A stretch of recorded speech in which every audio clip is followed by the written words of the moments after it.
పాక్లో తిష్టవేసి భారత్ వంటి శాంతి కాముక దేశాలపై ఉగ్రమూకలను ఎగదోస్తున్న మసూద్ అజహర్ మామూలుడు కాదు.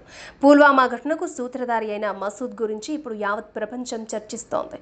ఈ నేపథ్యంలో ఒకసారి ఫ్లాష్ బ్యాక్లోకి వెళ్దాం. సరిగ్గా 20 ఏళ్ల క్రితం అంటే 1999 డిసెంబర్లో నేపాల్ రాజధాని ఖాట్మాండు నుంచి ఢిల్లీకి బయలుదేరిన ఇండియన్ ఎయిర్లైన్స్ విమానాన్ని మసూద్ అజర్ గ్యాంగ్ హైజాక్ చేసి కాందహార్కు తరలించారు. అందులోని 150 మంది ప్రయాణికులపై తుపాకీ ఎక్కుపెట్టారు. తీహార్ జైల్లో ఉన్న తమ నేత మసూద్ అజర్ను విడుదల చేస్తేనే బందీలను సురక్షితంగా విడుదల చేస్తామని హైజాకర్లు హెచ్చరించారు. దీంతో అప్పటి బీజేపీ సర్కార్ తప్పనిసరి పరిస్థితుల్లో అజర్ను విడుదల చేయక తప్పింది కాదు. అసలు మసూద్ అజర్ అనేవాడు ఎవడో ప్రపంచానికి తెలిసింది అప్పుడే. వాస్తవానికి భారత సైన్యానికి తొలిసారి మసూద్ పట్టుబడ్డప్పుడు అతని వయసు కేవలం 30 ఏళ్లు మాత్రమే. పాకిస్తాన్, పంజాబ్ రాష్ట్రాల్లోని భావల్పూర్లో జన్మించారు. మసూద్ తండ్రి ఓ స్కూల్ హెడ్ మాస్టర్. 1980వ దశకంలో మసూద్ ఆఫ్ఘనిస్తాన్ తరపున సోవియట్ దళాలపై మిలిటెంట్ పోరాటాలు జరిపారు. ఆ తర్వాత కశ్మీర్లో మిలిటెంట్ కార్యకలాపాలు ప్రారంభించాడు. 1994లో భారత దళాలకు చిక్కాడు. 99 డిసెంబర్లో విడుదలయ్యాక నేరుగా పాకిస్తాన్కి వెళ్లాడు. కార్గిల్ యుద్ధంలో ఓటమి భారంతో ఉన్న పాకిస్తాన్ సైనికులు ఐఎస్ఐ అతనికి ఆశ్రయం కల్పించింది. అలా వారి అండతో బాలాకోట్లో జైషే మహమ్మద్ సంస్థను ఏర్పాటు చేశాడు. 2000లో మళ్లీ కాశ్మీర్లో ప్రవేశించిన భారత సైనికులకు వ్యతిరేకంగా అనేక మిలిటెంట్ దాడులు జరిపించాడు. క్రమంగా షోపియన్, కుల్గామ్, అనంతనాగ్, పుల్వామా ప్రాంతాల్లో స్థానిక మిలిటెంట్లను చేరదీసి మంచి పట్టు సాధించాడు. అజర్కున్న ఫాలోయింగ్ చూసి పాక్ ప్రభుత్వం కూడా అతనికి సహకరించేది.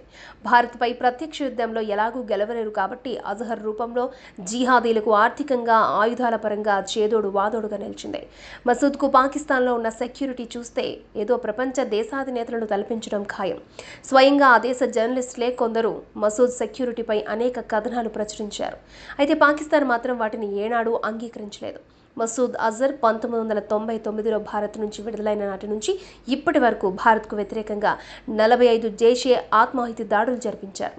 వాటిలో పార్లమెంట్, ఎర్రకోట సైనిక శిబిరంపై జరిగిన దాడులు కూడా ఉన్నాయి. దాంతో ఆయన్ని భారత ఉసామా బిన్ లాడెన్గా అందరూ అభివర్ణించసాగారు. ఇక బాలాకోట్లో మసూద్ అజర్ టెర్రరిస్ట్ శిక్షణ శిబిరం ఉన్నట్లు 2006లో ఓ అమెరికన్ టెర్రరిస్ట్ ఎక్స్పర్ట్ కాలిఫోర్నియా కోర్టుకు తెలిపారు.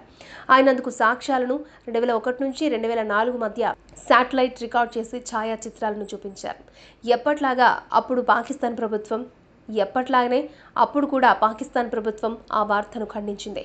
ఆ తర్వాత పాకిస్తాన్ అధ్యక్షుడిగా ఉన్నప్పుడు పర్వేజ్ ముషర్రాఫ్నే హత్య చేయడానికి జైషే ఉగ్రవాదులు ప్రయత్నించడం, ఆ తర్వాత అంతర్జాతీయ ఒత్తిళ్లు తీవ్రమవడంతో తప్పనిసరి 2008 నుంచి పాక్ సైన్యం జైషే చర్యలను తీసుకోవడం ప్రారంభించింది. అప్పటి నుంచి అండర్ గ్రౌండ్లోకి వెళ్లిన మసూద్ మళ్లీ 2014లో హఠాత్తుగా పాకిస్తాన్లో ప్రజల మధ్య ప్రత్యక్షమయ్యాడు.